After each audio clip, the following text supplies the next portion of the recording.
bonjour à vous tous. Je me présente, je m'appelle Terra Diong. Je suis le directeur national du projet PRAD DPDDA, droit de propriété et développement de diamants artisanal. C'est un projet qui est cofinancé par l'Union européenne et la coopération américaine, l'USAID, ici en Côte d'Ivoire depuis 2013.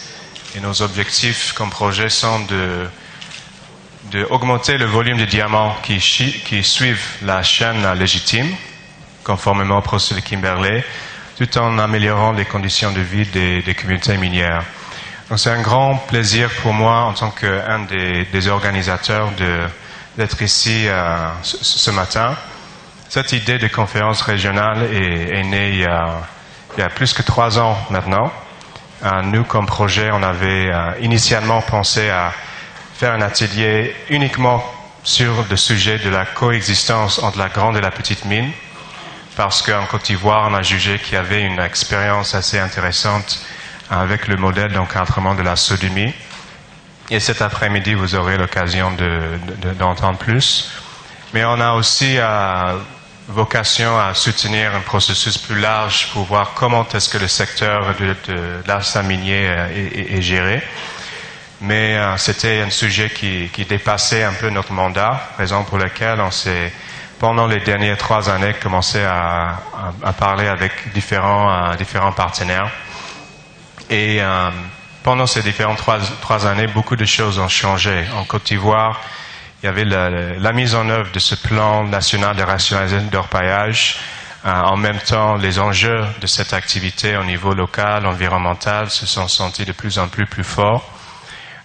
Également, on se sent de plus en plus les dimensions régionales de ce phénomène, non pas seulement par les flux migratoires, mais également par d'autres facteurs. Et on a aussi senti depuis les dernières années beaucoup plus d'intérêt porté par la communauté internationale, la société civile, les organisations internationales, les diplomates, qui, avec des différents changements au niveau international en termes des normes et en termes des recommandations, ont commencé à porter un œil un peu plus regardant sur la région de l'Afrique de l'Ouest. Donc c'est pour cette raison cet atelier s'est étendu avec beaucoup plus de partenaires, avec l'OCDE, avec la Grande-Bretagne, avec la GIZ, et c'est vraiment un grand plaisir d'être ici. Ce premier panel que nous avons ce matin va chercher à situer le cadre de cette discussion en focalisant sur deux éléments. D'abord, il y a l'élément de fait qu'il y a multiples perspectives et multiples d'enjeux liés à ce secteur. Quand on parle de différents éléments, parfois on a tendance à il faut quelqu'un de l'environnement, il faut quelqu'un des eaux et forêts, il faut quelqu'un de mines, il faut quelqu'un. Mais en fait, et ça c'est vrai, mais parfois on oublie des perspectives en dehors du gouvernement, par exemple. On oublie des perspectives des communautés. Et dans ce qui était présent pour la formation hier, on a vu l'importance de ce type de cadre où l'ensemble des parties prenantes puissent être entendues parce que les intérêts et les perspectives sont très différentes.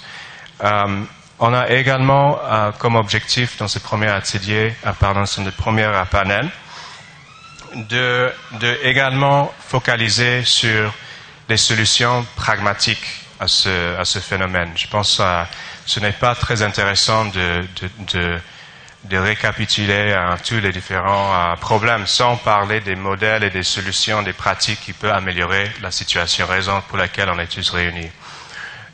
Cela dit, ce panel va être plus large que profond et les différents thèmes qui seront abordés seront approfondis au cours des différentes journées.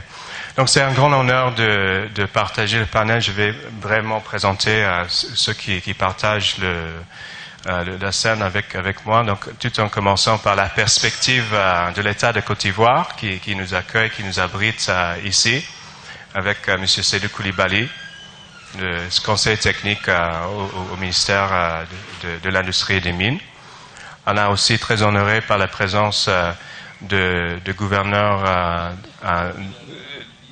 Dro Joseph, qui est le préfet de la région de Bélier, qui va apporter une perspective de l'administration locale, mais également de ces populations dans ces circonscriptions qui sont fortement affectées par cette activité. On est aussi très honoré par la présence de M. Nuo Kone, qui va un peu porter le chapeau, parmi beaucoup de chapeaux qu'il porte, le chapeau des opérateurs à grande échelle, qui sont aussi une voie, une perspective capitale par rapport à ce phénomène. On a aussi la présence de M. Lassana Guindo, qui va nous aider à percevoir les éléments régionaux de ce phénomène en tant qu'officiel de la République de Mali. Et on a aussi Joanne Lebert, qui de l'ONG Partenariat Afrique-Canada, elle va porter plusieurs perspectives aussi. Il y a la voix de la société civile en tant qu'organisation internationale, mais également la voix de la communauté internationale dans son sens large, donc en termes de leurs préoccupations. Et enfin, on a Madame Dorothée Gizenga, qui travaille pour une ONG et directrice exécutive d'une ONG de l'initiative de développement des diamants. Elle va porter une perspective de technicien et expert dans comment encadrer cette activité. Donc le panel va se procéder comme suit. On aura des questions. Je vais poser des questions à chaque panéliste en tour de rôle. On va essayer de toucher à beaucoup de différents enjeux. Il y aura certains qui vont faire des brèves présentations, d'autres qui vont tout de suite intervenir. Et déjà, par anticipation, je vous demande tous mes excuses si je suis obligé de vous couper les paroles, parce qu'on veut procéder aussi rapidement que possible vers une brève échange avec vous s'il y a des questions, préoccupations dans les prochaines heures. Donc, sans trop tarder, j'invite Sete Coulibaly de faire une brève présentation sur le PNRO, les perspectives, les défis et ainsi de suite. M. Coulibaly. Merci, M. Terra. Mesdames et messieurs, honorables invités, l'honneur me revient ce matin de présenter au nom du ministère le programme national de rationalisation de l'orpaillage. Comme je le disais, l'honneur me revient ce matin de présenter au nom du ministère de l'Industrie et des Mines le programme national de rationalisation de l'orpaillage initié par l'État de Côte d'Ivoire. Notre communication va s'articuler autour de 5 grands points, c'est-à-dire le contexte du programme, la présentation du programme lui-même, le cadre institutionnel, les résultats des travaux que nous avons pu obtenir et les perspectives. Nous disons qu'au niveau du contexte, en l'absence de l'administration dans la moitié du pays, dans la zone centre, nord et ouest, couplé à la montée du prix de l'or qui est passé de $250 US à $1,600 de 2000 à 2010, alors tout le monde, toutes les populations ont couru vers l'extraction minière. Et ce que nous avons pu constater de cette activité, les impacts néfastes de cette activité, on note la destruction physique de l'environnement immédiat, notamment la déforestation, destruction des terres cultivables, la pollution des eaux de surface, souvent même des eaux souterraines, due à l'utilisation des produits chimiques dans le cadre du traitement du minerai, tels que le mercure et le cyanure. Il faut indiquer également qu'on notait l'insécurité, la consommation de la drogue et la prolifération de certaines MST, telles que le VIH-Sida, et l'utilisation des enfants sur certains sites d'orpaillage. Face à cette expansion de l'orpaillage illicite et clandestin, l'État n'est pas resté indifférent. Donc l'État a donc adopté un programme triennal de rationalisation de l'orpaillage. Ce programme a été adopté en octobre 2013. Cette carte vous montre un peu la répartition au niveau de l'orpaillage sur toute l'étendue du territoire. À regarder cette carte, on se rend compte que tout le pays, comme l'indiquait monsieur le ministre dans son allocution, tout le pays est couvert au niveau de l'orpaillage. Certaines zones sont plus infectées que d'autres, mais toujours est-il que tout le pays est couvert. Ces images vous montrent un peu ce dont je parlais tout à l'heure au niveau de la dégradation de l'environnement physique et les terres cultivables. Ces images sont des images qui ont été prises sur certaines zones d'orpaillage. Au niveau du chapitre de présentation du programme lui-même, il est composé de 5 volets. La première phase, c'est la phase préparatoire qui a consisté à la sensibilisation et la mise en place des organes, c'est-à-dire l'organisation d'un atelier de lancement du programme dans les chefs-lieux de région et l'installation des comités techniques locaux dans chaque localité impactée par l'activité. Il y a eu le volet de la formation du personnel de l'administration minière locale. Il y a la formation sur le programme. Cette formation a concerné le programme national de rationalisation et les techniques de collecte de données. Au niveau du deuxième volet qui concerne la connaissance du milieu, nous avons effectué un recrutement et la formation de certains agents recenseurs et la sensibilisation des différents acteurs, le redéploiement des agents formés sur le terrain et le traitement des informations qu'ils nous ont envoyées, qu'ils ont recueillies sur les différents sites d'orpaillage. Après cette phase, nous sommes passés à la phase de classification et de l'organisation. Au cours de cette phase, nous avons pu caractériser les sites identifiés, déguerpir les orpailleurs et fermer tous les sites. Toujours au chapitre de la classification et de l'organisation, nous avons réorganisé l'activité de l'orpaillage. Il y a eu l'attribution de certaines autorisations d'exploitation artisanale et semi-industrielle, le ministre en parlait dans son allocution. Et la phase 4 concerne la formation et l'encadrement des orpailleurs. Au cours de la formation, tous ceux qui sont bénéficiaires d'une autorisation artisanale et semi-industrielle, il y a un expert, c'est-à-dire la Société nationale de développement minier de Côte d'Ivoire, a été mandaté pour la formation de tous ceux qui bénéficieront d'une autorisation d'exploitation minière, artisanale ou semi-industrielle. Et cette même compagnie a la charge de suivre l'évaluation pendant les opérations. Au niveau de l'encadrement des artisans autorisés, il y a, comme on l'a fait dans le domaine du diamant, il y a l'attribution des cartes d'exploitation au niveau des ouvriers miniers et le contrôle des opérations d'extraction et de traitement du minerai, le conseil et l'orientation au niveau de la tenue des registres de production. Nous les conseillons aussi beaucoup à la création des sociétés coopératives pour donner plus de crédit à la chose. Il y a eu aussi la fermeture des sites. Il est prévu, si ceux qui ne respectent pas les mesures, les sites soient fermés en cas de non-respect de l'environnement. La cinquième phase qui concerne le dernier volet, c'est la prise en compte du volet environnemental. Au cours de cette phase, il est prévu de concevoir des programmes de réhabilitation des sites exploités de façon artisanale et semi-industrielle. Des campagnes de sensibilisation et de prise en charge sont au programme avec l'organisation des sensibilisations sur la pire forme des utilisations des enfants sur certains sites déscolarisés et l'organisation des campagnes de dépistage et prise en charge des personnes infectées par le VIH/SIDA et certaines MST. Il est prévu également d'organiser des campagnes de lutte contre la consommation de drogue. Toujours au chapitre de la prise en compte des impacts environnementaux, il y a la campagne de sensibilisation et d'interdiction. Il est organisé des campagnes de lutte contre l'utilisation des explosifs et des produits chimiques dans le cadre du traitement de l'or.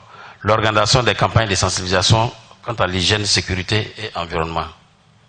Le cadre institutionnel de notre programme, il y a eu l'arrêté 139 PM CAB du 31 mars 2014 portant création du cadre institutionnel du projet national de rationalisation de l'orpaillage et déterminant ses attributions, son organisation et son fonctionnement. Le cadre institutionnel de pilotage de ce projet de rationalisation de l'orpaillage comprend le comité national de pilotage. Le comité national de pilotage est présidé par son Excellence Monsieur le Premier ministre et le comité national technique qui est présidé par le représentant du ministre en charge des mines et la cellule d'exécution placée sous la coordination du responsable responsable de la cellule d'exécution nommé par arrêté par le ministre en charge des mines. Et les comités techniques locaux sont présidés par les préfets de la zone impactée, que je salue au passage pour tout ce qu'ils ont fait dans le cadre de ce programme. Comme résultat des travaux que nous avons entrepris dans le cadre du programme national de rationalisation, il y a eu, les acteurs ont été sensibilisés. Il y a 108 comités techniques locaux installés. Il y a eu 429, le ministre l'a indiqué, et plus de 400 sites ont été recensés et identifiés. Et parmi ces sites, 45% de ces sites sont situés dans des zones de titres qui sont régulièrement accordées par l'État de Côte d'Ivoire. Et tous ces sites qui ont été identifiés ont été fermés. Donc les orpailleurs qui s'y trouvaient ont été déguerpis et le matériel saisi a été détruit.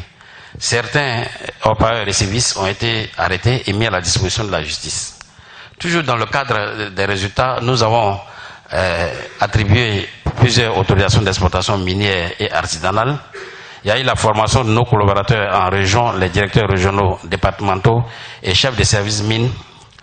Le traitement en cours des sites, parce qu'il faut noter qu'il y a eu des sites qui ont été recolonisés et de nouveaux sites après le premier déguerpissement. Donc en ce moment, des actions sont en cours pour traiter ces sites-là. Toujours au titre des résultats, la caractérisation des sites que nous avons pu ressentir. Du point de vue surface, ces sites s'étendaient de 0,5 hectares à 10 hectares et 15% des sites se situent entre les superficies qui sont supérieures à 5 hectares, tandis que 25% se situent entre demi-hectares et 5 hectares. Quand il s'agissant du nombre des orpailleurs par site, il y a aussi entre 50 et 5 000 orpailleurs. Leur origine, c'est principalement des pays de la sous-région. L'état de l'environnement qu'on a constaté, c'est une dégradation vraiment avancée de l'environnement physique, social, économique et sécuritaire. Et on a noté dans certaines zones même la construction de certains abris sans aucune commodité. Aussi, un fait qui était beaucoup récurrent, c'est le conflit entre les orpailleurs et les communautés riveraines. Les perspectives de notre projet de rationalisation sont les suivants. La réhabilitation des sites qui ont été déjà déguerpis, la poursuite des attributions des autorisations d'exploitation artisanale et semi-industrielle, la poursuite de la sensibilisation de tous les acteurs concernés, toujours la poursuite de la formation des artisans miniers autorisés par la compagnie minière nationale, la SODEMI, et leur encadrement, et le déguerpissement des sites clandestins, des sites recolonisés par la gendarmerie, et enfin la prise en compte des orpailleurs désireux se reconvertir. Chers collègues panélistes, mesdames et messieurs, ainsi prend fin notre projet de communication sur le PNRO au niveau du ministère de l'Industrie et des Mines. Je vous remercie.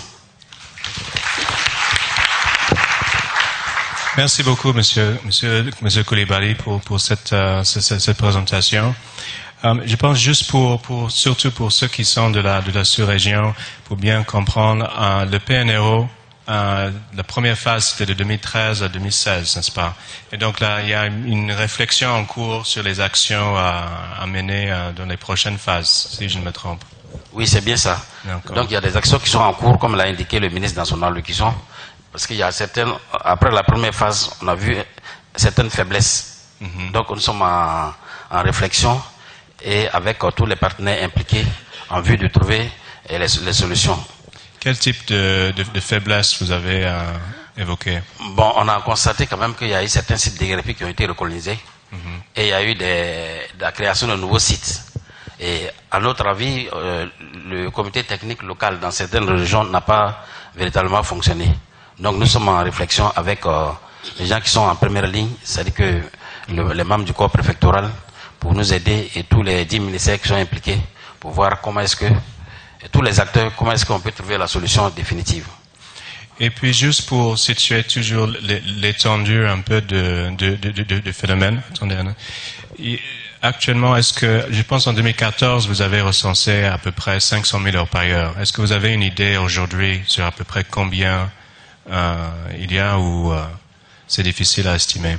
Oui, c'est un peu difficile à estimer en ce sens que en 2005, les résultats que nous avons donnés c'était basé sur les résultats des enquêtes des agents recenseurs que nous avons mis sur le terrain pour nous amener.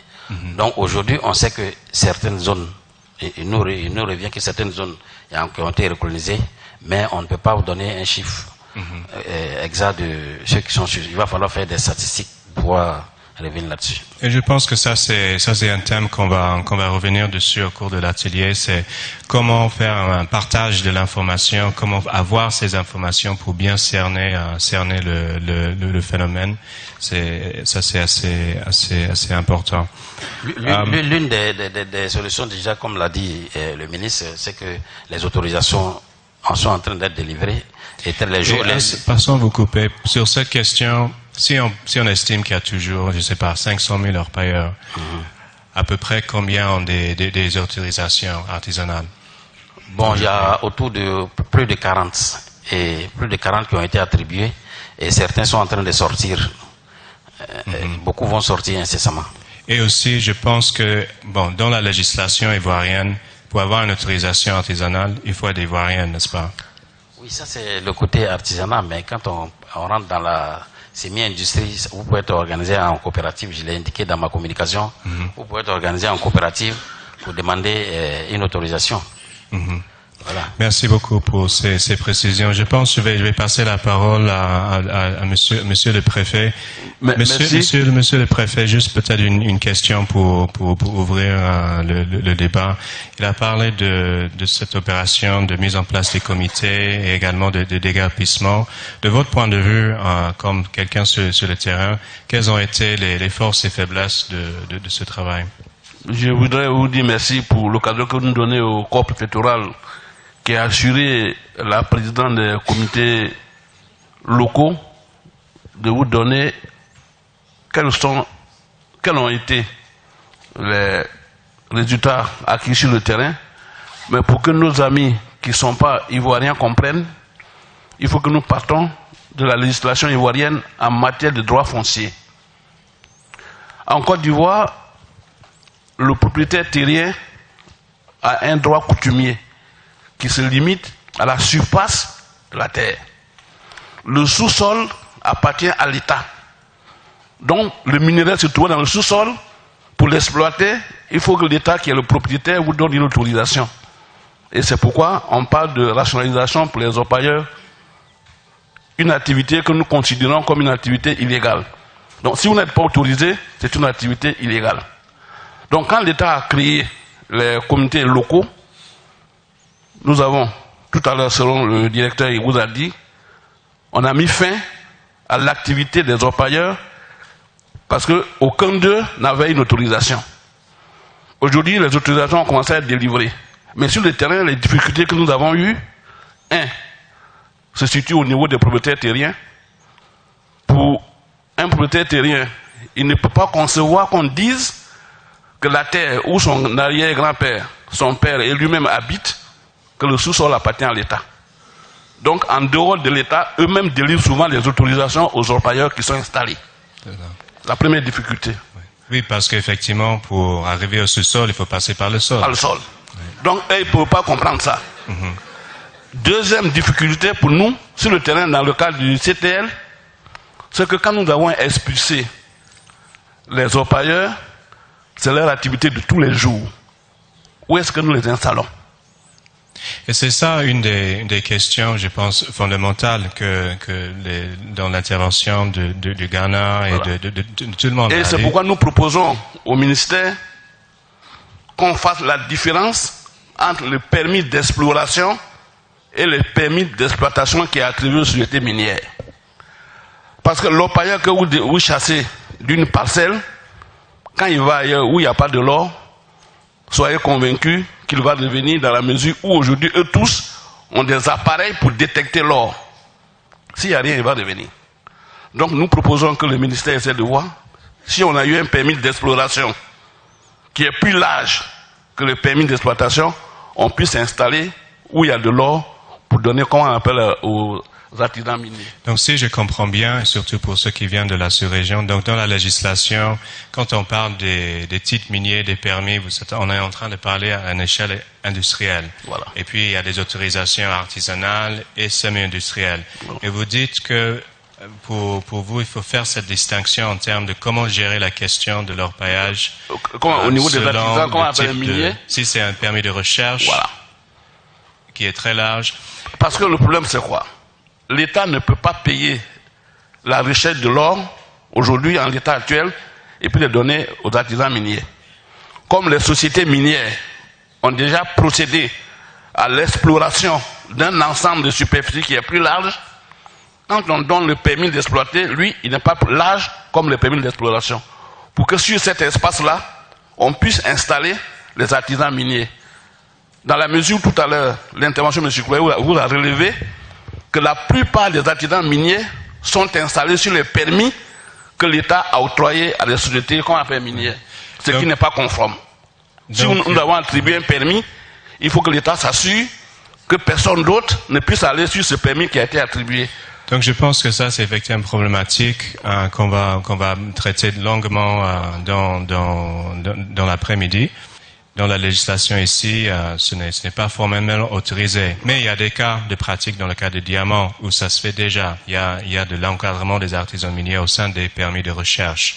Et c'est permis dans d'autres législations dans la sous-région, comme au Burkina Faso. Donc on va vous revenir sur cette question, mais j'aimerais revenir sur cette question des propriétaires terriens, parce que je pense que c'est très important, surtout dans le cadre de développement local et aussi de gestion des populations. Je pense qu'ici, on constate de façon générale que 75-80% des orpailleurs viennent de l'espace CEDEAO, n'est-ce pas? Comment est-ce que les effets sont sentis sur le terrain? Est-ce que tous les propriétaires terriens sont opposés à ces personnes? Est-ce que ceux font des arrangements? Comment ça se passe? Tout à l'heure, M. Kouloué va intervenir, mais je vais vous dire que, comme vous avez dit, la plupart des orpailleurs viennent de la CEDEAO. Ils ne peuvent pas venir pour s'installer de force. Dans les 90% des cas, c'est avec l'accord des propriétaires terriens qui sous-louent souvent l'espace aux orpailleurs qui viennent de la sous-région. Et est-ce que, en faisant ça, comme dans le système agricole, il y a le tuteur, il y a tutorat, il y a un retombé qui vient au village? Les retombées, c'est difficile, dans la mesure où c'est individuel. Moi, je suis propriétaire terrien. J'ai ma parcelle de 400 hectares, je mets 200 à la disposition d'un orpailleur. L'orpailleur qui vient, c'est moi qui rétribue. Et l'or qui sort de cet espace est destiné à celui qui a financé l'opération et qui est en dehors d'ici. Donc l'orpaillage ne profite pas à la communauté, mais profite à des individus. Et je pense que ça, c'est un point très important, très intéressant à souligner, même s'il faut aussi dire qu'il y a des communautés ivoiriennes autochtones qui exploitent de l'or aussi. Mais dans l'après-midi, on va essayer de voir aussi cette dynamique dans le cadre du diamant et comment ils ont pu essayer de formaliser des retombées pour les villages. Mais en termes de gestion de temps, j'aimerais, si vous permettez, passer la parole à Monsieur Koné. Donc, Monsieur Koné, on a parlé tout à l'heure de ce problématique d'empiètement sur les permis. Bon, je pense que si on regarde une carte, une moitié, 2/3 de territoire couvert par des permis de recherche ou des permis d'exploitation. Et quand on parle de demi-million d'orpailleurs, comment est-ce que l'industrie minière est affectée par ce phénomène? Comment vous le voyez? Le fait simple de dire qu'il y a de l'orpaillage sur mon permis de recherche ou mon permis d'exploitation, c'est un impact. Ça veut dire que la compagnie minière est fortement impactée. Ça veut dire également que la compagnie minière fait partie de la solution. Qu'il faut qu'elle soit impliquée dans les recherches de voies de solution. Qu'est-ce qu'on peut faire, comment on peut faire. Parce que quand les orpailleurs investissent, envahissent, infectent votre permis, même une partie, en dépit de considérations environnementales, en dépit de considérations sociales, en dépit des considérations de santé publique, c'est vous qui prenez le pot cassé de réhabilitation ou bien de traitement de ces zones qui ont été qui deviennent impropres à la culture, qui transportent des produits chimiques nocifs. L'utilisation d'explosifs génère des bruits, des vibrations qui ont des impacts nocifs. Et ça se passe dans certaines localités où c'est pratiquement dans le village.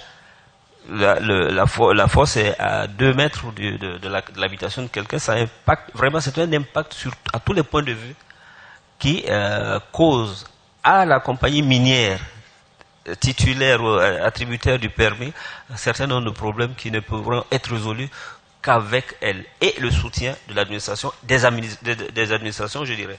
Parce que partout où nous sommes, où les compagnies minières se trouvent, quand quelque chose, la première personne qu'on touche, c'est avec l'administration minière, on va voir l'autorité gouvernementale, préfet, sous-préfet, qui renvoie au chef du village pour commencer à chercher les voies de solution. Donc vraiment, c'est assez sérieux comme problème pour les compagnies minières. Mais vous avez parlé des impacts et certes cet élément environnemental est capital et on va en parler demain quand il y a des représentants des experts dans la matière, surtout en termes de mercure qui est en train d'empoisonner beaucoup de communautés. Mais pour les sociétés elles-mêmes, ceux qui sont dans la recherche, qu'est-ce qu'ils attendent du gouvernement et des communautés en termes pour traiter ce problème? Parce que d'un côté, vous pouvez dire, bon, l'État nous a confié des droits, et donc c'est pas à nous de sécuriser forcément ces droits. Mais en même temps, on est confronté à une certaine réalité, n'est-ce pas, où si vous avez des centaines de milliers d'orpailleurs sur les permis, comment vous allez faire? Donc comment est-ce que vous gérez cette dynamique? Malencontreusement, c'est un petit peu la quadrature du cercle. L'État me donne un permis, l'État est garant de ma sécurité de travail sur la zone. Mais l'État n'est pas sur le terrain. Ça se passe à travers les communautés locales et quand j'arrive, qu'est-ce qu'on fait? Quelle approche avoir? Et c'est ce que je dis, c'est une solution qui impliquera les administrations et la compagnie minière pour regarder ensemble qu'est-ce qu'il y a lieu de faire. Je trouve des orpailleurs sur un site d'exploration. Mon programme va être retardé. Parce que je ne peux pas mener les travaux que je veux en ce moment-là. Mais dans mon programme, dans mon chronogramme, il y a une liste d'activités que je dois mener de telle période à telle période. Et le jour où je viens voir le directeur des mines, je n'ai pas travaillé pendant 1 mois, 2 mois, 3 mois par rapport à un investissement d'orpailleur. Qu'est-ce que je fais? Est-ce que j'obtiendrai un délai de grâce supplémentaire de 2 mois pour mon renouvellement? Parce qu'il faut que l'on regarde le tout dans son ensemble, pas juste en fait de faits ponctuels. Mettre le tout dans le même contexte et dans l'ensemble et voir tous les impacts. Ça commence, l'exploration va être décalée, retardée et forcément les résultats attendus seront corrompus. Parce que moi je prends des échantillons de sol, mais j'aurai accès à des échantillons de sous-sol. C'est vrai, peut-être que je gagne du temps parce que je les prélève sur les gravats, mais je ne sais plus, je n'arrive pas à les localiser, à les situer. Je vais peut-être rééchantillonner des puits qu'ils ont laissés, mais c'est pas le but de ma manœuvre. Parce que le but de la manœuvre pour moi, c'est identifier d'abord la surface avant d'aller en subsurface. Bon, donc c'est un petit peu le pour et le contre. Ça me donne des informations supplémentaires, mais ça affecte mon processus, ma procédure normale d'exploration. Et ça peut lui causer des retards considérables. Le jour où je vais sur le terrain, je ne peux pas travailler, je ne peux pas faire autrement. Je vais faire un sondage, ça m'est arrivé sur un site pour un client, parce que moi, comme je fais du service d'exploration, on arrive, le site est envahi. On veut faire des sondages, on en envoie, on place le sondage, on ne peut pas faire le sondage. Mais en même temps, est-ce qu'il arrive que ce sont des artisans miniers eux-mêmes qui sont un peu comme des chercheurs non officiels qui découvrent certains gisements ou bon, c'est ça arrive, c'est sûr, ça arrive, c'est sûr. Mais c'est pour ça que je dis c'est un petit peu la quadrature du cercle. Qu'est-ce qu'on peut faire pour valoriser ces recherches? Mais est-ce que l'impact, les délais qui nous incombent, ils sont de loin plus pénalisants que les résultats que ça nous apporte? Oui. Mais vous parlez aussi en termes vous avez dit tantôt en termes de sécurisation de ces zones, faisant ça avec des mesures de contrôle répressif, c'est pas évident. Donc, quelles sont les alternatives en termes de relations avec les communautés ou autres? Le mot est bon. Relation avec les communautés, c'est la voie royale pour résoudre les problèmes. Parce que ça ne passe que par une des relations vraiment bien détendues, en tout cas des relations ouvertes avec ces communautés qu'on peut arriver à ce point. Parce que comme on dit, quand j'ai expulsé 10 orpailleurs d'un site, j'ai créé peut-être au moins 1, 2, 3, 4, 5 nouveaux sites et on va recoloniser l'ancien. Ça veut dire qu'en fait je ne fais qu'augmenter le nombre de sites. Et c'est ce que le directeur a dit tout à l'heure, le conseiller a dit tout à l'heure. Donc un petit peu, ça veut dire quoi? Alors comment aborder la question pour éviter, de proliférer, parce que le nouveau site s'appelle juste à 2 pas sur mon permis, hein. Parce qu'ils ont suivi le cours de l'eau, ils ont suivi un filon, parce qu'ils sont très forts, suivent un filon, et puis, oui, non, honnêtement, ils sont. Oui, c'est pas de l'orpaillage traditionnel. Bon, évidemment, il y a du tout là-dedans, parce qu'il y a le côté mystique, où de s'arrêter, faire les sacrifices, et te pointer ici, c'est ici que tu trouves ton or, faut pas aller ailleurs. Il y a des poulets, des sacrifices, tout ce qu'il faut, tous les courriers avec du jus de cola rouge.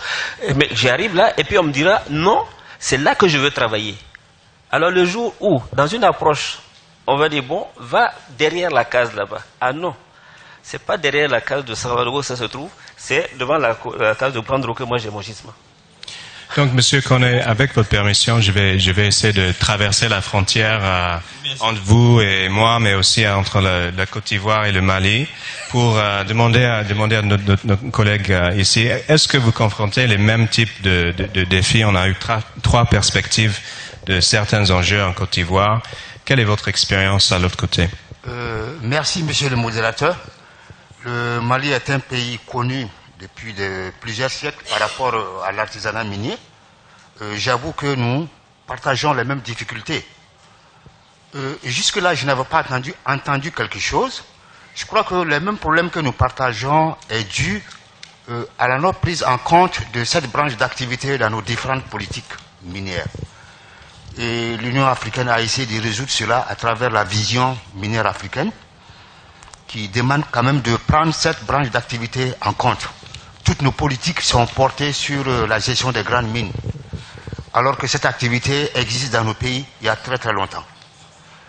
Au Mali, ces 10 dernières années, je crois que l'activité d'orpaillage a beaucoup évolué. Nous avons senti une certaine mécanisation dans cette activité. Nous dirons même aujourd'hui que ce n'est plus l'orpaillage, que c'est la petite mine illégale. C'est une activité qui se passe en dehors de toute légalité, en toute illégalité, sur le permis des sociétés d'exploitation ou sur le permis des sociétés de recherche, comme l'a dit mon prédécesseur, M. Koné, sans respect d'aucune législation, malgré que cette activité est codifiée dans nos lois minières. En 2014, nous avons organisé le forum sur l'orpaillage, compte tenu vraiment de la problématique même de cette activité. Aujourd'hui, au niveau de notre département, nous avons plusieurs défis que nous sommes en train d'adresser aujourd'hui par rapport à cette activité. C'est un défi économique. L'État ne perçoit rien de cette activité. Tout sort, il n'y a aucune fiscalité. Le deuxième défi, c'est un défi social. Nous avons une dépravation des mœurs au niveau de cette activité. Nous avons un défi environnemental. Il y a beaucoup d'impact sur l'environnement. Et le dernier défi, c'est un défi sécuritaire. Hier, on a beaucoup parlé des circuits d'approvisionnement. Pourquoi ce secteur ne peut pas servir à alimenter des réseaux mafieux, des réseaux terroristes? Donc c'est un grand risque pour nous. Donc, effectivement, merci beaucoup d'avoir partagé ces différentes préoccupations, particulièrement sécurité, environnement. La fiscalité, c'est aussi quelque chose de très important parce que quand on parle de 100 tonnes de l'or qui sont frauduleusement exploités, ça c'est un manque à gagner incroyable pour l'État. On sait entre-temps qu'il y a tous des réseaux qui bénéficient, mais c'est pas véritablement l'État qui bénéficie. Vous, à votre niveau au Mali, comment est-ce que vous essayez de confronter surtout ce phénomène de réseaux de financement et de commercialisation, surtout en soulignant, enfin ici en Côte d'Ivoire, il y a beaucoup d'acheteurs qui viennent de Mali, qui viennent d'ailleurs. Quelle est l'approche ou les recommandations du gouvernement Mali face à ce problème? Cela est une grande problématique pour nous, que nous essayons à laquelle nous essayons de trouver la solution. Il y a eu plusieurs études, et nous, au niveau de nos statistiques, nous disons que la production d'or artisanal, nous avons tablé sur une quantité de 4 à 5 tonnes d'or par an. Mais en 2016, jusqu'au 30 septembre 2016, nous avons pu comptabiliser une quantité de 15,4 tonnes d'or à travers le cordon douanier. Vous voyez déjà l'écart entre vraiment les chiffres officiels de 4 tonnes et ces 15 tonnes, quand même, qui sont tous exportés à travers le pays. Et vous pensez que cet or, ça vient uniquement de Mali ou c'est difficile de savoir? Il y a un grand questionnement à cela. Vous pouvez tous voir ce document, l'Eldorado ouest africain, qui a fait une analyse des secteurs miniers des différents pays du Mali, de la Côte d'Ivoire et de la Guinée.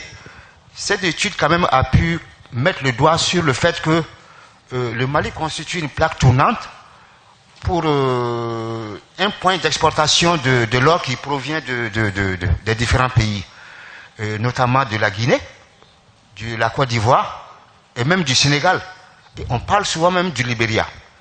Et cela a été confirmé hier par le préfet de Tengrela qui dit que tout l'or produit à Tengrela, qui est la partie sud de la Côte d'Ivoire, la partie nord de la Côte d'Ivoire et le sud du Mali, tout l'or produit à Tengrela se retrouve vendu au Mali et exporté. Donc ça confirme de plus ou moins vraiment cette thèse que, à cause de la mobilité, à cause des flux migratoires, on n'arrive pas à maîtriser vraiment d'où vient réellement l'or. Et quel type bon, d'abord, qu'est-ce que vous pensez sont des raisons pour ce mouvement? Mais plus important que ça, est-ce qu'il y a des mesures déjà quelles sont les mesures de coordination qui existent peut-être déjà ou peut-être pas dans la sous-région par rapport à ce phénomène? Je crois que spécifiquement au Mali, nous n'avons pas de mesures. Nous sommes conscients du problème. Ce problème nous a été révélé tout récemment, mais je savais que depuis il y a environ 5 ans, qu'il y avait un pays voisin dont la Banque centrale venait acheter de l'or au Mali. Nous avons été conscients de cela. Et qu'avec cette publication également, ce n'est pas seulement au Mali. Je crois qu'il doit y avoir des efforts sous-régionaux, il doit y avoir des efforts régionaux pour essayer vraiment de trouver une solution à ce problème. Sinon, quand même, la nouvelle initiative de l'OCDE aura quand même des difficultés d'application dans nos différentes juridictions. Et je pense que le dernier panel demain va justement traiter exactement cette question de d'abord quelle institution ou quel ancrage institutionnel a donné à cette coordination et ce partage d'expérience au niveau régional, question très importante, ainsi que quel type de processus à mettre en place entre les différents pays à tous les différents niveaux, que ce soit mine, que ce soit douane, que ce soit application de la loi, de faire. Est-ce que vous avez une vision par rapport à cette question en termes d'ancrage institutionnel? Nous avons une vision. Juste il y a une semaine, au niveau de mon département, nous avons institué différentes rencontres sur place. Nous voudrions rencontrer tous les acteurs impliqués dans la gestion de ce secteur. Nous voudrions nous rencontrer et essayer de voir comment nous pouvons surmonter ces différentes difficultés. Nous trouvons jusque-là qu'il n'y a pas assez de coordination entre les différentes parties prenantes, notamment la douane, l'administration territoriale.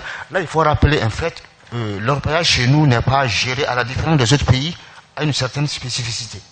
Parce que l'orpaillage, les autorisations sont accordées par les autorités locales, les maires, surtout les maires. Ah bon. Nous avons voulu être conformes avec la décentralisation. C'est-à-dire une structure qui soit beaucoup plus proche de ces acteurs et qui puisse les délivrer les autorisations. Et est-ce que, dans votre expérience, est-ce que cette décentralisation a marché en termes de célérité de délivrance des documents? Je crois que c'est la plus grande difficulté que nous avons aujourd'hui. La loi prévoit que ces autorisations doivent être délivrées en concertation avec les services techniques. Comme il y a de l'argent à y gagner, les autorités locales délivrent sans même faire de référence à l'avis technique du service central. Donc on voit généralement des superpositions des titres, des autorisations qui sont délivrées dans les permis attribués par le gouvernement, et ça crée beaucoup de conflits, beaucoup de problèmes de cohabitation entre les deux parties. Si vous me permettez, je voudrais quand même partager une initiative que nous sommes en train de conduire avec les sociétés minières. Mon prédécesseur disait que la solution au problème à cette rationalisation de l'orpaillage pouvait venir des sociétés minières. Et nous avons trouvé une solution à travers une société qui souffre beaucoup de l'envahissement de ces titres miniers. Donc la solution que cette société a trouvée, elle a distrait une partie de son permis d'exploitation, à mener des études de recherche pour évaluer des réserves qui sera mis à la disposition des orpailleurs. Et cette société également installera toutes les infrastructures possibles, notamment fera des forages, va installer des châteaux, va construire des centres des centrales d'achat. Est-ce qu'ils vont acheter eux-mêmes le produit? Même s'ils ne vont pas acheter, je crois que ça va nous servir quand même de quelque chose de pilote que nous pourrons étendre à d'autres secteurs. Bon, je pose la question. Dans l'après-midi, on va voir, il y a différents modèles en fait de ce type bon, je vois que ça crée quand même beaucoup de murmures. Mais je pense que donc dans l'après-midi, il y a déclassement d'une partie des permis. Il y a des modèles où des sociétés achètent même des orpailleurs. Il y a d'autres comme le modèle sodomie où il y a un encadrement technique, mais il n'y a pas de relation commerciale qui lie. Donc, bon, je vais vous demander peut-être dans l'après-midi, on va revenir un peu sur cette étude des cas. Mais dans une gestion de temps, je vous prie un peu de patience. J'aimerais bien passer la parole à la communauté internationale. Donc, qui va un peu. Bon, donc, Joanne, peut-être vous pouvez commencer un peu avec ce rapport dont Monsieur de Mali a fait référence. C'était un rapport qui a effectivement tracé des liens, des problématiques entre la Côte d'Ivoire, le Burkina, le Mali en particulier. Quelles ont été les principales conclusions? Okay, merci. Merci pour cette occasion, et aussi j'aimerais remercier notre collègue du Mali qui a quand même été très ouvert, et je crois que il y a plusieurs questions qui ont été soulevées où la coopération régionale, vraiment ce dialogue est très important. Donc cette ouverture, vraiment, c'est quelque chose vraiment à féliciter.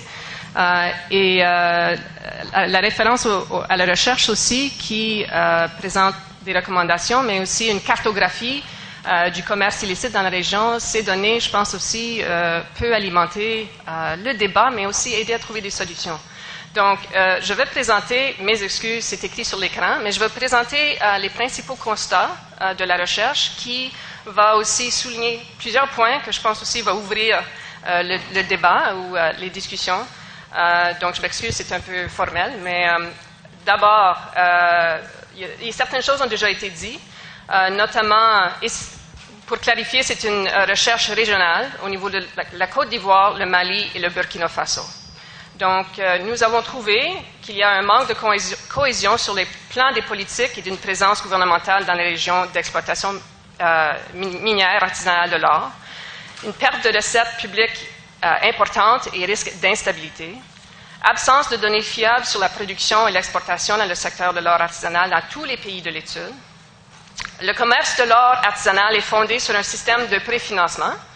Toutes les transactions dans cette industrie sont largement non réglementées et où les échanges se font essentiellement en espèces, sont fondés sur la confiance, les réseaux et la concurrence des prix. Donc ça constitue un immense obstacle pour les pays dans la région, c'est clair. Les chaînes d'approvisionnement dans les trois pays sont étroitement interconnectées. Les frontières extrêmement poreuses, permettant un niveau élevé de mobilité de la main-d'œuvre dans les mines et exacerbent la contrebande.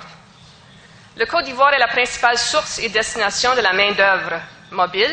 En Côte d'Ivoire, il est estimé que 90% de la production artisanale d'or n'est pas déclarée officiellement. 90%. Et que si la production artisanale s'élève à 208 kg, les chiffres réels sont estimés entre 3 et 10 tonnes par année. Le Burkina Faso et particulièrement le Mali sont les principales plaques tournantes de l'exportation de l'or artisanal, comme a été mentionné déjà. Le rapport constate l'existence d'un commerce illicite considérable entre le Mali et les affineurs des Émirats arabes unis, comme en témoignent nettement les données sur les importations à partir des Émirats, qui d'une année à l'autre dépassent la production totale du Mali. Puisqu'une large part de la production industrielle du Mali va des affineurs suisses et sud-africains, ce chiffre est encore plus inexplicable pour les affineurs implantés dans les Émirats et les fonctionnaires des douanes des deux pays. Fort probable que des liens existent entre l'or artisanal et le financement des groupes terroristes, mais on a besoin encore de recherche pour trouver la preuve ou les précisions. Mais nous savons que les produits de base de grande valeur, comme l'or et les diamants, servent de monnaie de rechange dans le cadre de stratagèmes de blanchissement d'argent et qu'ils partagent certaines caractéristiques avec d'autres biens qui sont souvent passés en contrebande, comme la drogue, les cigarettes, qui sont connus pour financer des organismes ou des organisations terroristes en Afrique de l'Ouest. Pour les facteurs, très rapidement, ce sont quelques exemples, bien sûr. On a déjà mentionné les nouveaux codes miniers qui favorisent, à vrai dire, l'exploitation industrielle, sans pour autant reconnaître le plein potentiel économique du secteur de l'EMAP, ni le besoin d'investir des ressources dans l'officialisation du secteur ou dans sa planification. Et l'officialisation doit prendre en compte les structures qui préexistent dans les communautés. Souvent, on présume que puisque c'est un secteur informel ou même illégal, ils ne sont pas structurés. Mais c'est très, très structuré, le secteur artisanal, de façon générale. Donc, si on arrive avec de nouvelles structures qui s'imposent, souvent ces structures-là ne sont pas durables, parce que ça ne reflète pas la façon dont ils s'organisent organiquement. Donc, il faut vraiment penser de façon un peu plus large et de façon plus à base des réalités locales, qu'il existe des structures, ils sont déjà organisés, peut-être ils ont besoin d'une assistance pour, disons, améliorer la structure, mais ils sont déjà organisés d'une façon. Donc je pense, sans vous couper la parole, ouais. Bon, ce dernier point, je pense que je vais tout à l'heure poser cette question à Dorothée, mais c'est de la distinction qui a été faite, je pense, si je ne me trompe pas, avec la légalisation et la formalisation. Ouais, exact. Donc je pense que ça c'était un point très intéressant que le monsieur du Ghana a fait mention. Parfois on a cette tendance de se limiter à la légalisation. Exact. Et on oublie que la formalisation, c'est toute une autre chose. C'est de comprendre les différents systèmes qui existent en place et de les amener progressivement dans la chaîne. Ouais. Et peut-être ça, c'est parfois une approche difficile pour un État qui est censé appliquer la loi noir et blanc. Mais en même temps, il y a certaines réalités qui nécessitent qu'on prenne une approche où parfois on tourne un peu l'œil et je pense que le cas de Diamant peut-être sera exposé demain à ce sujet. Mais Joanne, vous avez aussi parlé, bien résumé, beaucoup des préoccupations de la société civile, de la communauté internationale, les risques associés, blanchiment d'argent, financement, terrorisme, toutes ces différentes choses. J'aimerais vous poser la question en termes des solutions et de votre approche. Pourquoi est-ce que le guide de bonne diligence de l'OCDE est tellement important dans la recherche de solutions en termes de prise en compte de l'ensemble de la chaîne? Je pense qu'il faut aussi imaginer ou savoir que le secteur minier artisanal n'est pas uniquement un phénomène national. Que ça existe partout dans le monde, mais aussi que les chaînes d'approvisionnement sont globales, sont mondiales. Donc, la solution se trouve avec les acteurs dans la chaîne d'approvisionnement mondialement, en amont comme en avant. Donc, c'est aussi, je pense, très intimidant pour les États, pour les parties prenantes dans ces pays, comment est-ce qu'on va faire la mise en œuvre du devoir de diligence, mais ça ne se fait pas seul, ça se fait avec les autres acteurs dans la chaîne. Parce que le devoir de diligence, qui est vraiment une exigence de la communauté internationale, c'est déjà adopté ou reconnu dans la législation dans les Amériques, en Europe, dans les chambres de commerce en Chine. Ça devient de plus en plus normalisé. Et je dois dire aussi que les pays africains étaient très impliqués dans le développement du guide, notamment via la Conférence internationale sur les Grands Lacs, la CRGL, qui comprend 12 États membres. Et leurs présidents, en décembre 2010, ont signé la déclaration de Lusaka, qui ont noté ou confirmé leur appui pour la mise en œuvre du devoir de diligence de l'OCDE. Donc, ce n'est pas quelque chose qui provient de l'extérieur. C'est quelque chose pour trouver une solution pour assainir, pour rendre responsables les chaînes d'approvisionnement, et ça implique tout le monde. Donc, comme j'ai dit, en aval comme en amont, tout le monde a la responsabilité, mais dans le secteur aurifère, ça tombe aussi sur les raffineries. Parce que le méchant dans cette histoire, comme l'a dit Louis hier, c'est l'auditeur qui vient auprès de la raffinerie et dit « On a besoin des preuves que votre chaîne d'approvisionnement est propre. Où sont les documents? » Et là, on monte la chaîne pour trouver le document à chaque acteur jusqu'au puits, jusqu'au creuseur. Et là, cette documentation, et souvent cette documentation existe déjà. Donc, on peut améliorer cette documentation pour pouvoir tirer les preuves que la chaîne est vraiment responsable selon les critères de l'OCDE, qui sont d'ailleurs les critères de les 12 pays de la CRGL, comme j'ai dit, dans leur système de certification régionale. D'où l'importance le rôle de l'État, surtout en termes de cette documentation. Tout à fait. Et peut-être ce sera quelque chose qu'on va essayer de voir demain aussi.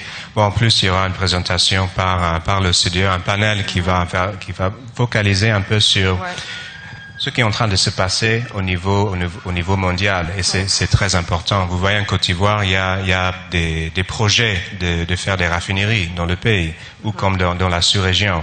Mais si ces sociétés sont assujetties à certaines pressions extérieures, à certaines normes, notamment comme l'adoption des nouvelles normes par l'Union européenne, ça peut obliger les acteurs à adopter certaines pratiques, n'est-ce pas? J'aimerais ne pas oublier Madame Gizenga Dorothée qui est ici. Donc Dorothée, on peut parler de beaucoup de choses. Vous avez une très longue expérience dans tout ce qui est la base. Mais j'aimerais rester un peu à ce haut niveau pour un instant. DDI est un observateur dans le cadre du processus de Kimberley, qui est une initiative qui a ses forces et ses faiblesses. De votre point de vue, quelles leçons en tirer quand on est en train de parler de cette question d'orpaillage en termes de ce que le PK a pu faire et aussi ses faiblesses? Vous nous ramenez au processus de Kimberley, hein, c'est quand même triste, parce que le processus de Kimberley a été mis en vigueur en 2003, nous sommes en 2017, et principalement sa réussite a été d'arrêter les guerres qui existaient en Angola, la République démocratique du Congo, la Sierra Leone, etc. Mais en termes d'application de son document principal, où on exige aux pays producteurs africains de mettre les contrôles internes, ça c'est le terme qui est utilisé par le processus de Kimberley, qui aujourd'hui se traduit en termes de traçabilité dans d'autres minerais, il y a encore beaucoup de lacunes par rapport à cela. Et c'est parce que beaucoup d'États n'ont pas la capacité de tout mettre en place. Et oui. Donc nous avons un système de certification d'origine qui certifie que les diamants provenant de tel pays sont sans conflit, etc.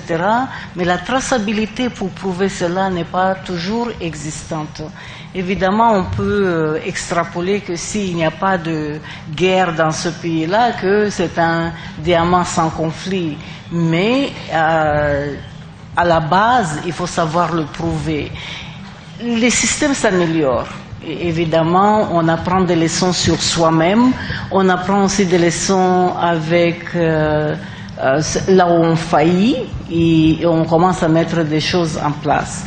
Je vais donner un exemple. Par exemple, le système est moins punitif Aujourd'hui, la République centrafricaine peut exporter leurs diamants malgré qu'il y a encore conflit chez eux, parce qu'on a déterminé des zones sans conflit et on dit que le pays a besoin de leurs revenus, des diamants, pour pouvoir donc soutenir la population, et on détermine que cette zone particulière on peut exporter pendant que les autres zones ne peuvent pas exporter.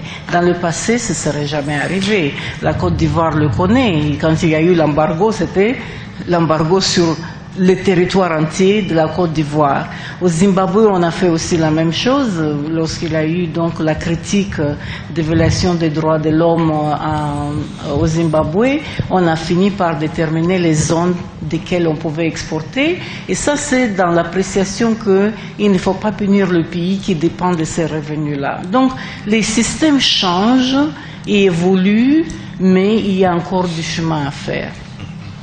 Et dans le cas de Pékin, il y a cette fameuse déclaration de Washington qui parle de l'importance du développement de la filière artisanale afin de contrôler l'ensemble de secteurs. Joanne a un peu évoqué la même question ainsi que d'autres panélistes en termes de la place économique qui représente l'artisanat minier. On a tendance à vraiment focaliser sur ces problèmes, mais pourquoi est-ce que c'est important de parler du développement de cette filière et dans vos expériences en termes de l'encadrement de l'activité dans le cadre de Diamant, quels sont les piliers pour une réussite pour s'assurer que cette activité contribue à des développements local comme national? D'accord. Là, il faut vraiment revenir à la base Il faut sensibiliser tout le monde, et surtout les gouvernements, souvent doivent être sensibilisés. L'activité artisanale est principalement une activité de pauvreté, et on a tendance d'oublier ça. On caractérise l'artisanat minier comme chaotique, anarchique, et on oublie que ce sont des populations réelles, qui n'ont pas d'alternative, qui n'ont pas d'infrastructure, qui n'ont rien dans les communautés où ils sont. Et la seule chose qui est à leur proximité, c'est le minerai. Naturellement, ils vont l'exploiter. Mais lorsque on va développer des solutions, on oublie que c'est une activité de pauvreté qui a besoin d'une attention particulière. Alors, ça n'entre pas tout simplement dans la stratégie des minerais et comment on va traiter avec la compagnie minière qui est affectée, etc. C'est d'abord une activité de réduction de pauvreté à l'échelle nationale. Si on commence à le prendre ainsi, on commence maintenant à mettre des programmes de développement communautaire, de développement pour les populations, et l'artisanat minier entre maintenant dans ce cadre-là. Si on ne fait pas ça, si on oublie ça, on traite les termes seulement en isolation. Et je voudrais aussi dire que l'illégalité n'est pas la criminalité. Il faut être très clair. Notre constat, où nous avons fait des recensements des creuseurs, beaucoup d'eux ne se sont jamais inscrits, ne se sont jamais légalisés par manque de moyens, par manque de proximité des bureaux du gouvernement. Ils sont très loin, les déplacements leur coûtent de l'argent, et ensuite il faut encore qu'il y ait la carte des creuseurs. Les gouvernements doivent se déployer vers eux, vers ces populations. Et donc ces gens-là vont rester dans l'illégalité, alors que leur intention n'est pas du tout criminelle. Alors c'est très important. Donc je suis un peu concernée quand j'entends qu'on vient, on les déguerpille. Mais on les déguerpille vers où et à faire quoi, hein? Et s'ils sont les populations qui sont originaires de là et qu'ils sont en train de travailler, je m'excuse, ça c'est leur survie. On les déguerpille pour revenir plus tard, dire qu'on va donner maintenant de l'essence, etc. Non, on aurait dû déjà prendre soin de leurs problèmes au moment qu'on est venu les trouver sur place. Mais je pense une des problématiques, surtout en Côte d'Ivoire, comme la sous-région, c'est pas forcément les personnes locales, ces communautés qui exploitent, mais ce sont des personnes qui viennent d'ailleurs. Est-ce que vous avez la même vision, la même approche? Oui, et ça c'est une particularité de l'Afrique de l'Ouest où les gens des pays voisins peuvent venir travailler, et je comprends que ça c'est une illégalité particulière, etc. Dans les autres pays, souvent, c'est les gens du même pays, mais d'autres régions, qui viennent dans la communauté minière. Et vous verrez que lorsqu'on essaie de résoudre les conflits, par exemple, avec la compagnie minière dont la concession est occupée par les artisans, l'approche que les artisans qui sont du même milieu ont vis-à-vis de la compagnie n'est pas la même que ceux qui viennent des autres provinces. Parce qu'ils se disent que ça ne me concerne pas, les développements communautaires, pendant que les locaux négocient ce qu'ils veulent pour leur communauté, les non-locaux se disent « moi je ne gagne rien dans cela » et deviennent très exigeants autrement et ils sont très difficiles à concorder avec. Donc, la particularité de l'Afrique de l'Ouest, que ce sont des étrangers, c'est un peu différent. Mais je sais que dans ce déguerpissement-là, il y a aussi des locaux. Il y a aussi ceux qui exercent leur paillage, qui sont ivoiriens eux-mêmes. Et puis aussi, il faut se poser la question, même s'ils viennent d'ailleurs, est-ce qu'ils ne peuvent pas contribuer au développement local et national, comme on a vu dans le diamant, qui a toujours été une activité par des personnes de la sous-région. Donc la problématique, on revient à cela, c'est de comment faire de sorte que ça ne crée pas de conflit dans un premier temps, mais également que les bénéfices puissent bénéficier les propriétaires terriennes et le pays dans lequel l'activité est exercée. Je voudrais aussi dire qu'il y a un problème et que tout ce que nous faisons comme programme sont réactifs. Il n'y a pas de programme anticipatif et préventif. Le ministre du Ghana a parlé qu'ils ont un programme d'éducation publique, ce qui est très bien. Mais la plupart des artisans que je rencontre, ils ne connaissent pas la loi.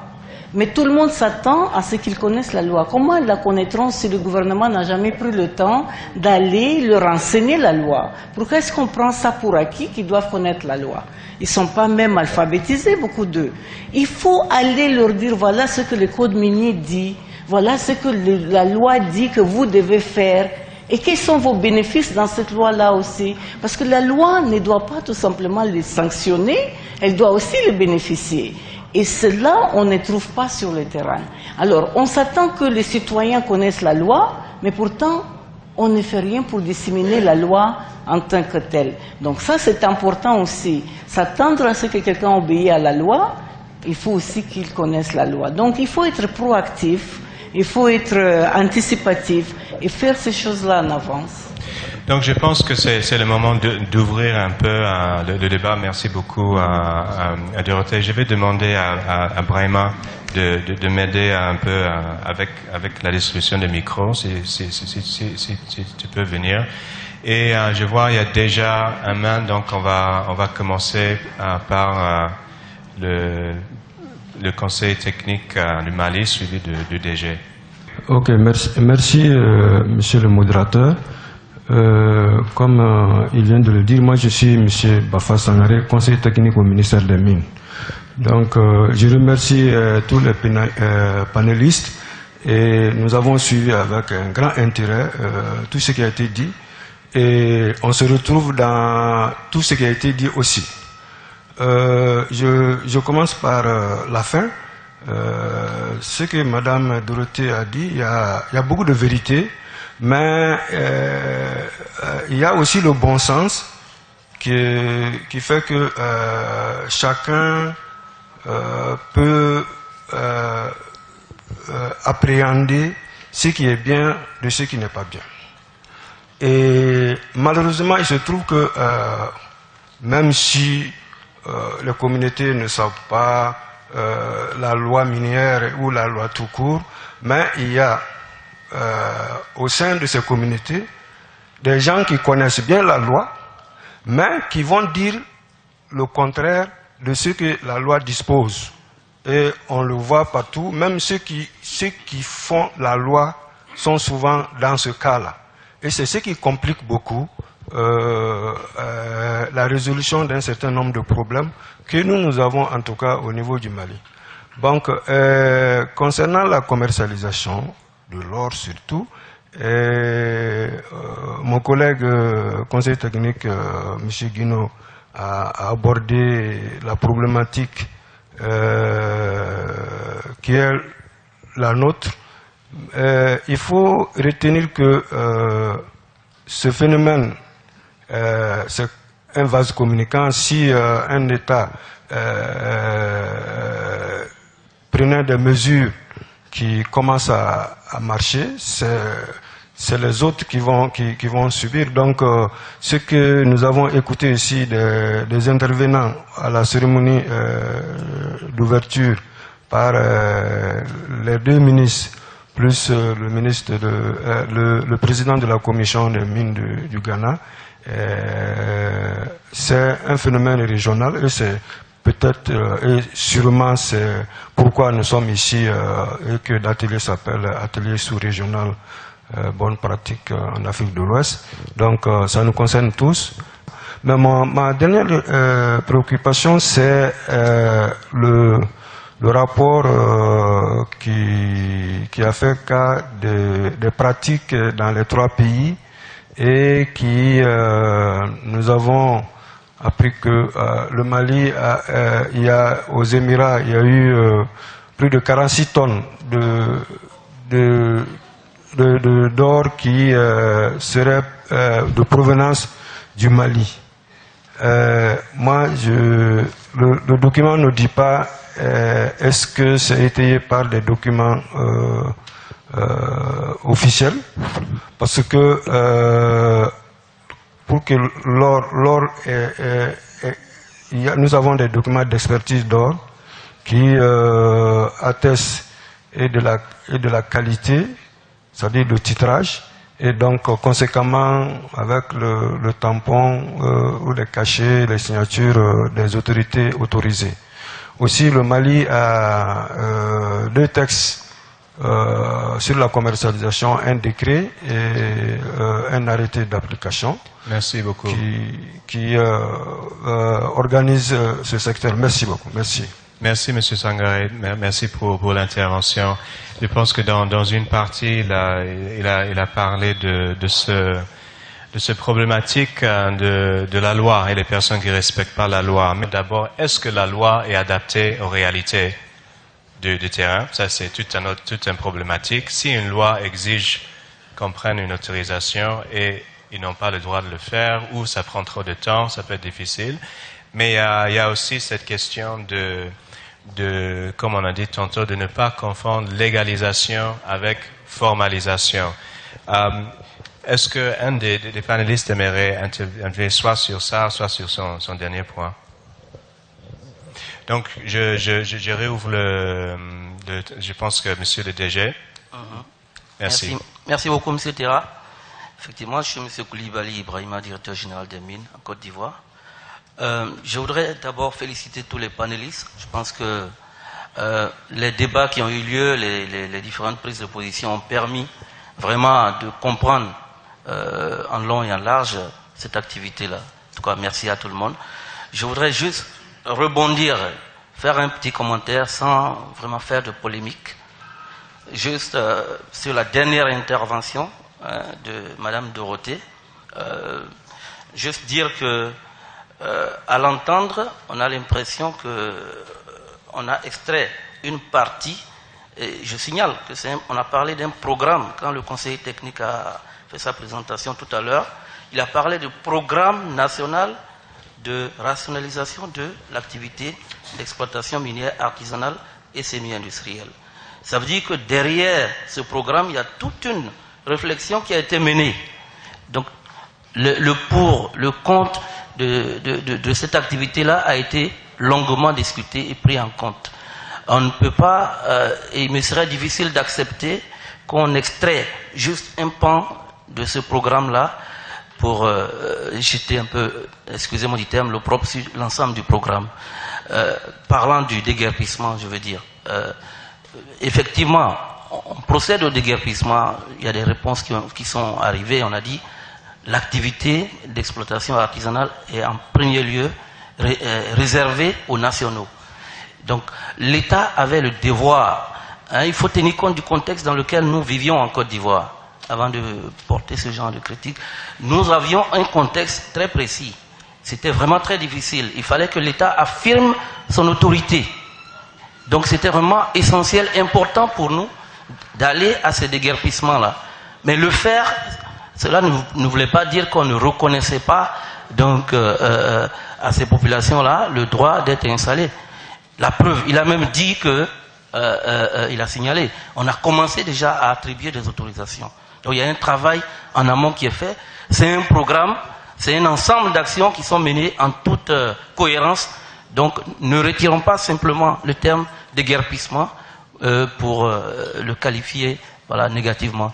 Juste ça, pas pour faire de polémique, Madame Dorothée. C'est juste pour signaler à l'attention de toute l'assistance. Merci beaucoup. Merci beaucoup, Monsieur le Directeur Général. Bon, je pense que c'est... D'accord, je pense qu'elle voulait juste faire un éclaircissement rapide, mais on va essayer de ne pas faire la polémique comme il a dit. En parlant de déguerpissement, je ne parlais pas de votre programme en particulier. Je parlais en général les différentes méthodologies que les différents gouvernements adaptent. Donc, ce n'était pas particulièrement à ce programme-ci, non. Cela dit, cette question de déguerpissement est extrêmement important en termes de à quel moment c'est approprié, comment est-ce que c'est fait et surtout dans quel séquencement. C'est une problématique que beaucoup de pays sont confrontés, n'est-ce pas? Comme ce qui a été dit ce matin et comme la Côte d'Ivoire a même connu, un déguerpissement sans des alternatives, ça marche jamais. Donc c'est comme si les alternatives doivent intervenir avant ou pendant ce type de processus et mettre ça en place, c'est difficile. Est-ce qu'il y a quelqu'un d'autre qui aimerait je pense, je vais essayer de... Waouh, on a beaucoup d'interventions. Je remercie M. Terradong. Je suis M. Bamba Zakari, le président de la Société coopérative minière de Côte d'Ivoire. Pendant l'intervention du CT Koulibaly, il avait réservé qu'il y avait 45% des surfaces attribuées aux sociétés industrielles qui étaient occupées par les orpailleurs. Et le deuxième point, par rapport aux représentants du Mali, qui a souligné qu'il y avait 15 tonnes d'or qui étaient déclarées à la douane malienne, et pendant que leurs prévisions prévoyaient que 4 tonnes et demie. Je voulais revenir sur cette dernière pratique pour dire qu'en Côte d'Ivoire, la production artisanale n'est pas chiffrée et éventuellement non à 0 tonne. Ce point indique très lamentablement que éventuellement l'économie ivoirienne en termes de déclaration, lorsque vous allez visiter le site web du ministère des Mines, vous allez remarquer que les évaluations faites à ce niveau, l'artisanal, il est à 0. Donc, je voudrais profiter pour que, éventuellement, cette question puisse être vraiment très bien interprétée et que, éventuellement, ce soit bien traité, dû au fait qu'en Côte d'Ivoire, nous avons des attributions en qualité de bureau d'achat et jusqu'à preuve du contraire, aucun bureau d'achat n'a pu déclarer 1 gramme d'or au niveau du ministère des Mines. Et ça, c'est un peu ce fléau-là. Donc, merci, M. Bamba. Ah, vous n'avez pas fini. Je n'ai pas fini. Okay. Une question.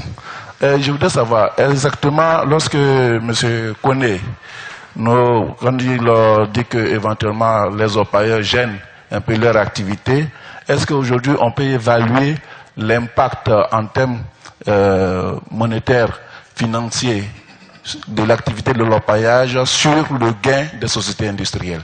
Merci. Merci, M. Bamba. Je pense que par rapport à la première préoccupation, on doit maintenir à l'esprit qu'on est en train de voir les problématiques générales, pas des problèmes spécifiques dans un pays. Donc, pour un peu renvoyer ça dans ce sens-là, ce que vous soulevez, c'est très important en termes de quels processus sont mis en place pour capter des informations sur la production et les déclarations de la production. Et je pense que demain, il y aura quand même des cas intéressants dans le cas de diamant ici. Mais par rapport à la deuxième question, bon, d'abord, est-ce qu'un des panélistes aimerait réagir par rapport à cette question de gestion des informations où, bon, M. Koné, vous avez été cité énormément. Donc, en fait, bon, quand on parle de société industrielle, parce qu'il faut clarifier, il ne faut pas faire la confusion. Parce que entre la production de la compagnie minière et le programme d'exploration, il y a une grande différence. L'impact n'est pas direct sur la production. Mais à la longue, parce que si on doit déplacer la force pour venir là où l'orpailleur se trouve, le manque à gagner, c'est la totalité de ce que l'orpailleur a enlevé. En exploration, j'ai mis de l'argent pour faire quelque chose, je ne peux pas l'utiliser en ce moment, je vais l'affecter à autre chose. Sur retard, c'est un manque à gagner qui est quantifié en valeur du programme d'activité que j'ai prévu. Et puis, il ne faut pas oublier, si les gisements sont tous exploités, à l'issue, et ça, je pense qu'il y a plusieurs cas comme ça aussi en Côte d'Ivoire. Monsieur le gouverneur. Oui, je voudrais aller dans le sens que monsieur le préfet des régions a indiqué tout à l'heure et parler du rapport de nos sociétés, de nos communautés à la terre. Il a dit les populations considèrent que le sol leur appartient, la terre leur appartient, et donc ce qui en est issu, c'est leur bien, et ils considèrent que c'est tout à fait légitime pour ces communautés-là de jouir du produit du sol. Ça, il a bien dit, et je ne vais pas y aller. L'autre facette, ou plutôt là où je vais en venir, c'est que la terre elle-même est un bien communautaire dans la plupart de nos sociétés africaines, dans la plupart des communautés ivoiriennes. Pour quelle raison? Mon cousin, lui, il a pu s'arranger avec un orpailleur venu de l'extérieur ou même national. Aujourd'hui, il fait référence parce que l'orpailleur permet de s'enrichir à grande vitesse. Je l'ai dit dans un document sur la cohésion sociale que j'ai préparé pour le département de Tengrela. L'argent, enfin l'orpaillage permet de s'enrichir à grande vitesse. Pourquoi mon cousin, lui, il s'en est sorti, et puis moi j'en serais exclu, alors que la terre là, c'est notre patrimoine à nous tous. Voici ce qui alimente l'orpaillage et qui fait que malgré toutes les opérations de déguerpissement, les interdictions ou l'illégalité qui est prônée par nous tous, autorités, c'est ce qui fait que sur l'ensemble du territoire, l'orpaillage commence à gagner du terrain. Moi je suis né à Dimokro, dans la région de Dimokro, d'Inzing, ainsi de suite. J'ai été étonné de voir que il y a une émission de la télévision qui tous les 4 sous-préfectures qui constituent le département de Bokanda, il y a une répartition par village, ainsi de suite, pour montrer la progression de la chose. Donc il faut que nous y réfléchissions tous, parce que malgré tout, si on s'arrête dans les conférences comme celle-là, pour réfléchir à la place de ceux qui sont sur les villages, sans même savoir quelle est la motivation, on va toujours légiférer à compte courant. C'est la chose que je voulais ajouter à ce que le préfet a dit. Et dernière chose, l'efficacité du déguerpissement. Je suis désolé, mais j'ai dit ce que je sais. En 2015, il y a eu une opération de déguerpissement qui, chez nous, à Tengrela, je peux dire, a porté fruit. Parce que nous en étions avec les Manambougou, le CT est venu, il a vu. Et puis, depuis le passage de la gendarmerie en novembre 2015, nous n'avons plus les Manambougou. Les gens vivent maintenant dans les villes et dans les localités, et puis le matin, il va comme au champ, il fait son activité et il rentre. Et nous sommes voisins du Mali, mais même quand on vient pour déguerpir, c'est là que je vais finir, l'opération de la lutte contre l'exploitation illégale ou clandestine, je pense que on doit faire une politique sous-régionale. Parce que au moment où nous, on déguerpit, mais au Mali, on ne déguerpit pas. Au Burkina, on ne déguerpit pas. Les gens n'ont qu'à traverser la rivière, et puis ils sont de l'autre côté, et puis ils nous regardent, attendant que la gendarmerie prenne ses véhicules et repartent, et puis ils retraversent la frontière, et puis ils reviennent, et ils continuent. Voici la situation. Alors que si, pendant qu'on déguerpit à Tengrela, ou en Côte d'Ivoire, on déguerpit dans le même temps, au Mali, on déguerpit dans le même temps, alors on pourrait avoir un résultat qui puisse perdurer dans le temps. C'est là la contribution que je voulais faire. Merci. Merci, monsieur le gouverneur. Merci. Donc, effectivement, on revient à cette même question en termes des problématiques de déguerpissement dans un premier temps, mais aussi l'harmonisation régionale, la politique sur-régionale qui est nécessaire. Mais ce que vous avez souligné au début, c'est aussi très important. C'est-à-dire, dans toutes les stratégies ou la politique, c'est d'abord avec les communautés, les propriétaires terriens aussi qu'il faut comprendre leur motivation, comment ils fonctionnent, comment ils accueillent ou pas, et de baser une approche sur une stratégie sur les réalités de comment eux, elles voient et comment ils gèrent leur terre. Je pense que dans l'après-midi, on va voir un exemple de cela dans le cadre de Diamant. On va continuer. Donc, je pense, il y a la Madame Anne-Marie de Sarko de Guinée. Je vais lui donner la parole. Avec sa robe, je ne peux pas l'ignorer. Merci beaucoup. Merci. Ma question, je voudrais savoir, est-ce que c'est le moment de parler des bonnes pratiques ou bien il faut attendre un peu plus tard sur tout ce qui se passe là? Est-ce que je peux parler, par exemple, de l'expérience de la Guinée? Je vous en prie, mais sachez que... Non, court. Voilà. C'est-à-dire, comme ils disent, on a les mêmes problèmes partout. Mais en Guinée, depuis 1 an, on a vu que c'était un problème sérieux. On a initié ce qu'on appelle l'initiative pour un développement minier responsable. Ça veut dire quoi? Ça veut dire qu'on s'est rendu compte que pour pouvoir arriver à ça, il fallait les communautés, il fallait les sociétés minières, il fallait les gouvernants, il fallait la société civile ensemble, les élus locaux. Il fallait aussi la présence, comme ils le disent, des tombolomans et tout ce monde-là, les coutumiers. Donc finalement, en février, là, on a fait la table ronde. Les recommandations sont fortes et on se rend compte qu'il faut aller ensemble pour réussir ce défi-là. En février, on a aussi organisé une journée nationale des orpailleurs. C'était la première fois où toutes les zones d'orpaillage ont été représentées. En un coup, on a pu regrouper 20 000 orpailleurs et on a pu les recenser grâce à l'Union nationale des orpailleurs et à la direction préfectorale des mines. Donc aujourd'hui, on a au moins 20 000 orpailleurs recensés avec des adresses et des numéros de téléphone. Je pense que c'est pas aussi difficile, il suffit juste d'être ensemble. Merci. D'accord, merci beaucoup Anne-Marie. Je pense qu'un point très important que vous avez souligné pour un peu souligner cela, c'est le besoin de l'ensemble des parties prenantes. Et ici, par exemple, on a essayé de faire ce panel à l'image de cette approche. C'est pas uniquement le gouvernement, pas seulement les communautés, mais c'est aussi les experts, c'est aussi les pays de la sous-région, c'est la société civile, c'est tout l'ensemble de ces acteurs. Donc je félicite cela. Qui est en train de tenir le micro? On va aller. Bon, ce côté a été mal laissé à côté. Donc monsieur. Oui, merci beaucoup. Effectivement, je viens du Congo, mais je ne représente pas le gouvernement congolais. Je suis monsieur Yves Bawa et je travaille pour l'organisation internationale Pacte.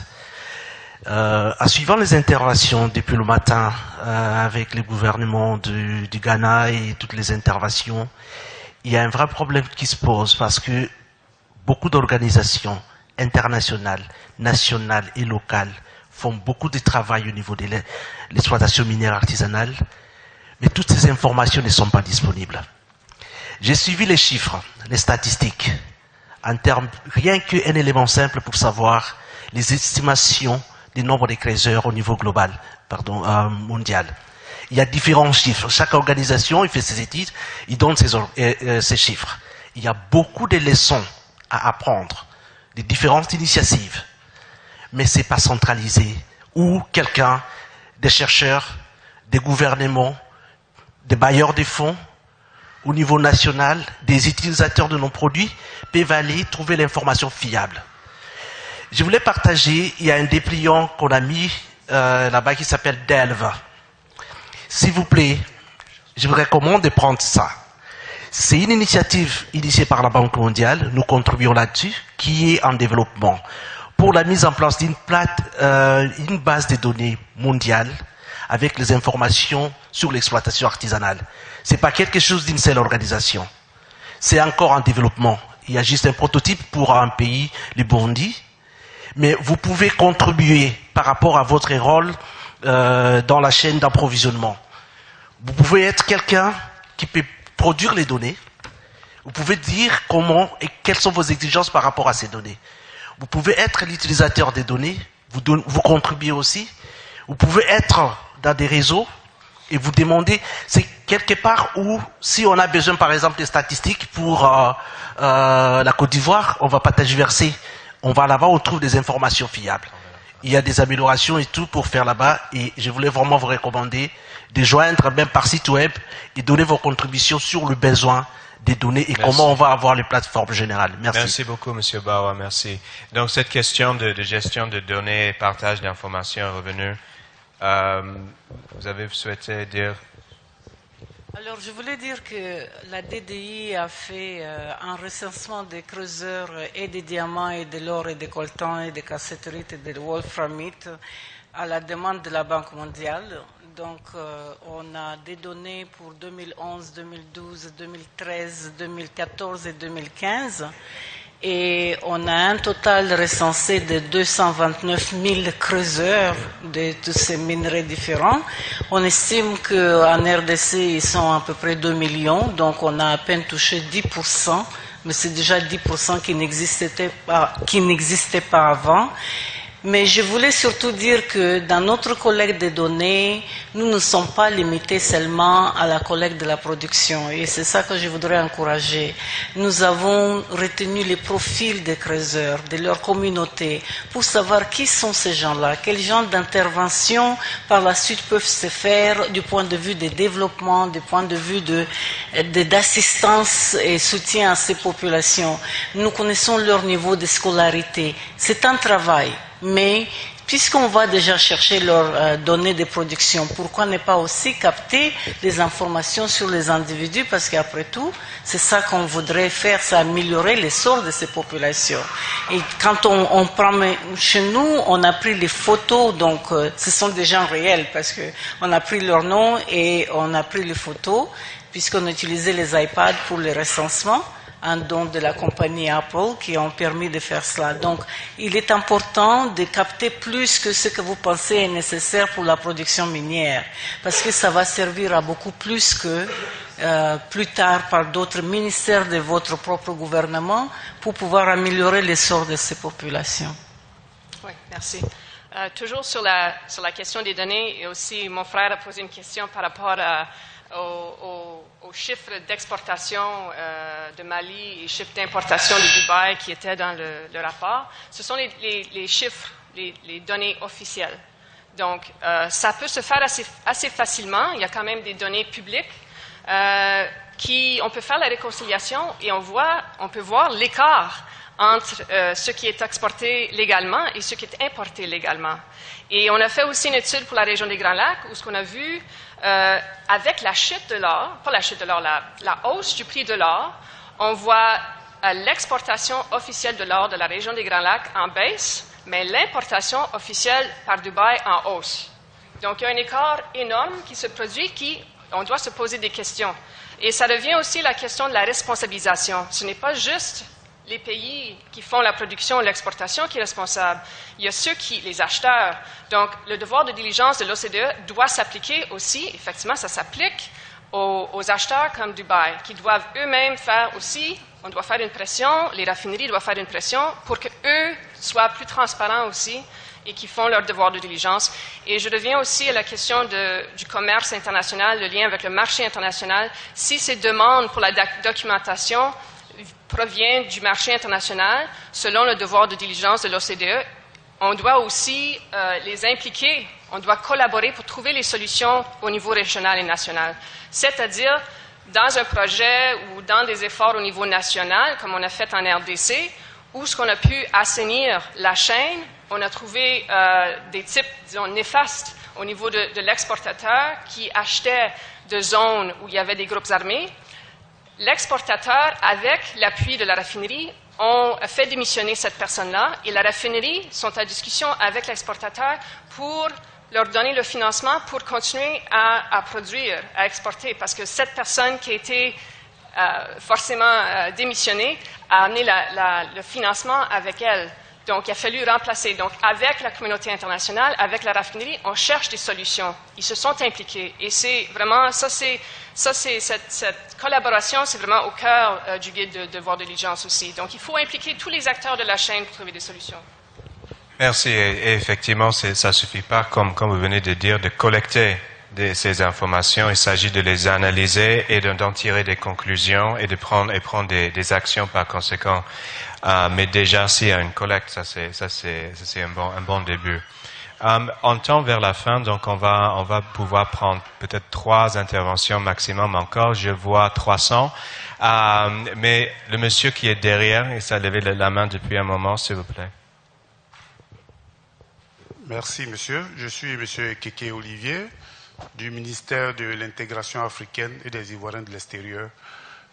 Je représente ce ministère ici à cet atelier, compte tenu du fait que cet atelier a la composante régionale. En effet, une des solutions qui pourrait apparaître, c'est de mettre en place un programme régional qui prendra en compte l'ensemble des pays qui sont concernés par ce problème. Ce qu'on remarque, c'est que je félicite la Côte d'Ivoire d'avoir mis en place le programme national de réhabilitation de l'orpaillage. Mais je pense que si ce programme-là était un programme régional qui prenait en compte les autres pays, le Mali, la Guinée et le Burkina Faso, qui sont très concernés par la question, il serait facile de pouvoir juguler un certain nombre d'aspects qui apparaissent comme des défis. En effet, au niveau de l'union du fleuve Mano, qui est un espace très conflictuel au niveau des problèmes miniers que nous avons remarqués très souvent, la Banque mondiale appuie aujourd'hui la mise en place d'un programme régional à travers le secrétariat de l'union du fleuve Mano, qui regroupe régulièrement ces 4 États et qui participe dans la définition d'un certain nombre d'activités qui pourraient aider ces pays-là à régler les problèmes qu'ils ont. Donc, par rapport aux problèmes miniers, il serait intéressant qu'on puisse penser régional, parce que il est ressorti ici dans les échanges que la question ne pourrait pas se régler au niveau national. L'Union européenne, que ce soit l'Union européenne, l'UEMOA ou la BOAD, sont très actifs sur les questions des programmes régionaux. L'UEMOA, à travers son programme économique régional, demande aux États de pouvoir se retrouver à travers les experts pour définir des programmes régionaux. Nous pensons que c'est la voie, et au niveau du ministère de l'Intégration, nous avons défini un programme qui a eu l'appui de la BOAD, qu'on appelle le programme Ouassoulou, qui est une zone transfrontalière entre le Mali, la Côte d'Ivoire et le Burkina. Ce programme a eu un financement de 500 millions pour faire une étude d'évaluation qui va définir des projets prioritaires. Donc nous pensons que de plus en plus, c'est intéressant de sortir un peu de ce carcan national-là et puis penser régional. Ça va permettre de régler un certain nombre de problèmes qui sont très poignants, tels que les problèmes de sécurité que nous avons remarqués. Et nous souhaiterions être associés de plus en plus à ce genre d'activité pour faire valoir. Je souligne que c'est le ministre Ali Koulibaly, qui est le ministre de l'Intégration, qui participe de manière statutaire aux réunions de la CEDEAO et du Bois. Merci bien. Donc je pense qu'effectivement il y a tellement de ces différentes possibilités d'ancrage institutionnel à tenir en compte. Il y a toujours le danger de multiplication d'efforts et multiplication d'harmonisation où il va falloir harmoniser l'harmonisation. Ce qui peut toujours arriver, mais l'expérience de l'Union de Fleuve Mano dans le cas des diamants est intéressant, et il y aura un représentant de l'UEMOA dans le cadre de la cérémonie de clôture qui va effectivement apporter cette question. Donc, avancez s'il vous plaît avec le micro. Je pense que le monsieur qui a été ici, voilà, l'avant-dernière intervention. Merci. Je suis monsieur André Yao de la société Sega Ressources. Moi, ma préoccupation, c'est surtout au niveau des orpailleurs qui sont sur nos sites, parce que nous avons des autorisations. Mais le vrai problème, parce que ici sur le panel, je ne vois pas d'artisans miniers parmi vous, pour poser les vrais problèmes. Parce que on s'assoit en critique ces gens, mais j'ai eu à discuter avec eux. Ils m'ont dit l'administration est très lourde.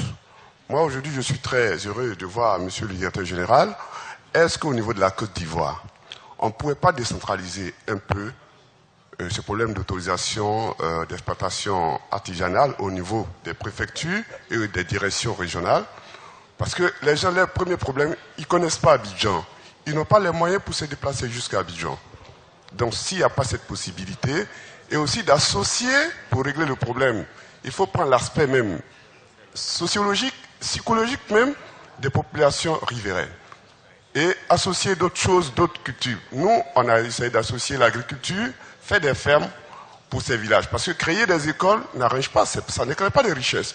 Ils n'ont même pas les moyens pour payer les livres des enfants. Donc, c'est vrai, il y a l'éducation, mais en même temps, qu'est-ce qui peut être activité génératrice de revenus pour ces populations riveraines, mis à part l'exploitation minière même, parce qu'ils vivent d'agriculture, la majorité de cette population. Tout à fait.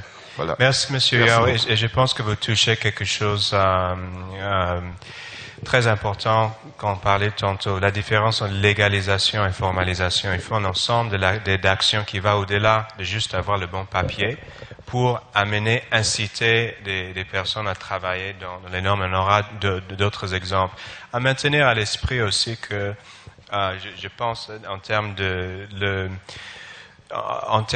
différentes manières d'appliquer la loi existante, il peut y avoir des solutions pragmatiques. C'est pas forcément nécessaire de changer la loi ou de changer le niveau, mais il y a des arrangements qu'on va voir dans l'après-midi en termes d'encadrement des artisans miniers. Dans le cas des permis, il y avait des expériences de donner même des permis, des autorisations à des villages.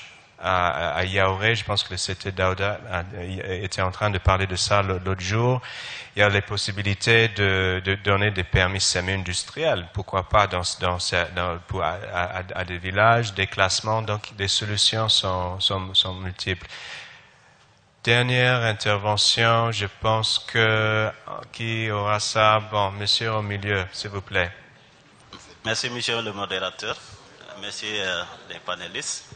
C'est M. Senghor de la compagnie Randgold Resources, directeur exploration. Je pense que mon collègue qui vient juste d'intervenir a touché le réel problème, nous qui sommes sur le terrain.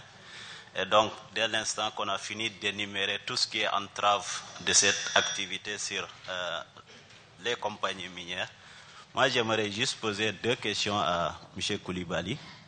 Donc, pendant votre présentation, vous avez mentionné qu'il y a un système qui a été mis en place pour recenser les sites qui ont été envahis de nouveau. Pensez-vous que ce système marche réellement? Et si ça marche, pensez-vous pas que les orpailleurs sont plus rapides que vous? Puisque je travaille sur un site où il y a des dizaines et des dizaines de sites sur lesquels nous avons fait des rapports et des rapports. Je n'ai jamais vu, excusez-moi du terme, un agent de l'administration venir faire le recensement. Pensez-vous pas aussi qu'en associant les compagnies minières qui sont sur le terrain, de jour en jour, ce système allait marcher mieux?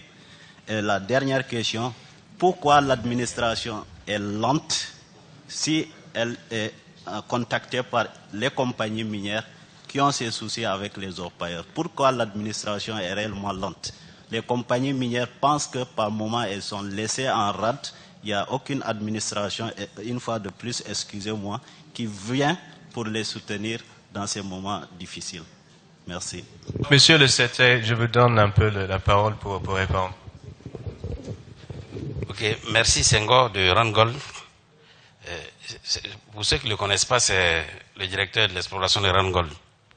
Bon, je vais essayer de répondre à vos préoccupations. Après, si le DG veut faire un complément ou c'était Daouda, ils vont revenir. Pour ce qui est des actions qui sont en cours pour les nouveaux sites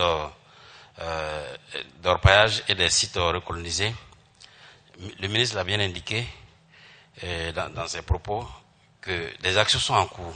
C'est vrai, les orpailleurs peuvent être beaucoup plus rapides que nous, mais l'objectif pour nous, in fine, c'est de pouvoir atteindre nos objectifs, à arriver à solutionner ce problème qui est un fléau pour tout le monde. il se retrouve un peu sur certains permis. C'est pas seulement le permis de Randgold, je ne vais pas citer beaucoup de gens parce que j'ai couvert un peu la zone du nord au niveau de l'orpaillage. Il y a certains permis sur lesquels, ça, il est clair, on a les images, on a les informations. Mais on travaille, laissez-nous le temps de faire. Peut-être que vous trouvez qu'on est lent, mais l'administration, c'est aussi ça. Voilà. DG, si vous voulez parler. Juste dire que, pour ajouter à ce que le conseiller technique vient de dire, qu'il y a un postulat qui dit qu'aucune œuvre humaine n'est parfaite. Donc on fait notre mea culpa en fait. On reconnaît, on a pris une initiative, le programme dont on a parlé en long et en large. Aujourd'hui où je vous parle, on n'a pas encore fait le bilan de notre programme. L'atelier est venu à point nommé pour essayer d'apporter des éléments qui vont nous aider à améliorer notre programme. Et je me félicite de l'intervention du ministère de l'Intégration, qui a reconnu qu'on a mis en place quelque chose. Un bébé, on ne va pas le jeter aujourd'hui avec le bain. Donc, soyons un peu indulgents avec le programme qui a été mis en place. Il a des failles, on le reconnaît. Nous sommes là pour l'améliorer. Voilà, pour faire en sorte que, à partir de cet atelier, que le programme puisse mieux marcher. Voilà. C'est ce que je voulais juste ajouter. Merci, DG. Merci beaucoup. Et je pense aussi que dans ce cadre, ce qu'on a essayé de démontrer à travers ce panel, c'est que ce type de programme ne marchera que si l'ensemble des différents acteurs sont à tout moment impliqués et qu'ils puissent donner leurs différents avis. Donc, je vais essayer de tirer quelques mots de conclusion avant de... Donc, ce panel, comme je vous ai dit, on est un peu allé dans beaucoup de différents sens. C'était ça un peu l'idée. On ne voulait pas aller trop en profondeur, mais comme on connaît un peu, il y a ce proverbe qui parle de ce monsieur qui voit une queue, il sait pas qu'est-ce que c'est, il voit une œil, sait pas qu'est-ce que c'est. C'est seulement en essayant de voir l'ensemble que vous vous rendez compte que c'est un éléphant, par exemple. Et donc l'idée, c'est d'essayer de surtout voir de ces différentes perspectives, non pas seulement différentes perspectives au sein du pays ou du gouvernement, mais des acteurs externes en plus. Donc, en termes des différentes choses qu'on a couvertes ce matin, on a parlé de ces problématiques de développement local, comment faire de sorte que cette activité puisse bénéficier aux communautés et aussi à l'économie nationale. Et l'importance de cette activité, je pense, localement comme au niveau national, en termes des recettes perdues par des flux clandestins, mais aussi en termes de comment capter ces retombées pour le développement des communautés, qui est une clé, non pas seulement pour le développement, mais qui est une clé pour l'organisation même de la filière. Et tout ça sera abordé un peu plus tard aussi dans cet atelier. On a parlé aussi des processus de concertation et d'échange avec des acteurs, nécessité d'avoir plusieurs acteurs, plusieurs perspectives. Un élément qu'on n'a pas abordé, par exemple, c'est la voix des femmes dans ces questions, surtout dans l'orpaillage où elles représentent une grande partie des exploitants. Ils ont des rôles et des préoccupations particulières. On a parlé de ces besoins de gestion et l'utilisation des informations. Parce que si on n'a pas de chiffres, c'est déjà un début, mais aussi si on n'utilise pas ces informations, c'est aussi difficile. On a aussi abordé ces questions d'organisation et de formalisation, cette différence entre un cadre légal et des solutions pragmatiques pour pouvoir arriver à un objectif donné, et surtout en parlant de ce principe de progressivité et de ne pas voyant les choses uniquement en noir et blanc, illégal, criminel ou entièrement organisé. C'est en termes et on a également été confronté, je pense ce matin, à la problématique tous les programmes et les discours et la réalité. Donc, sur le terrain. Malheureusement, on n'a pas pu organiser cet atelier dans un chantier minier qui aurait été peut-être plus intéressant. Mais en même temps, donc cet élément est très important en termes de comment tenir compte des réalités. On peut parler des programmes, mais il y a aussi ce qui se passe réellement sur le terrain et de pouvoir confronter ça et en tenir compte. Et on a parlé aussi de ces questions régionaux, surtout en termes de besoins de coordination et ces questions de quel ancrage institutionnel à donner à cette coordination, comment faire que ça se passe aux différents niveaux appropriés. Et surtout, on a aussi échangé sur le fait que si on regarde uniquement la production, on perd de vue un élément fondamental qui est toute la chaîne d'approvisionnement qui est là, les réseaux d'achat et de vente qui sont essentiels aussi à ce phénomène.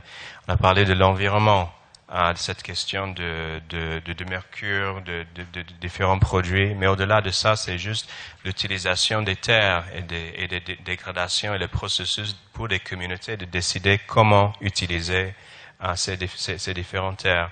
On a parlé de ces problématiques de grandes et petites mines et des relations entre ces deux, et le besoin aussi des solutions pragmatiques.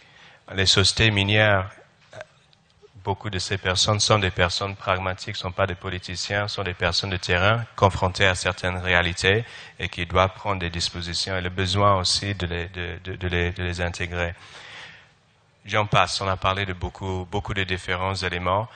Ce n'était qu'un processus de vous donner un peu l'appétit à tous ces différentes problématiques. On dirait qu'on vous a aussi, j'espère, donné un vrai appétit aussi. Donc, sur ce, on va vraiment remercier le panel, remercier l'assistance et procéder au déjeuner. Merci.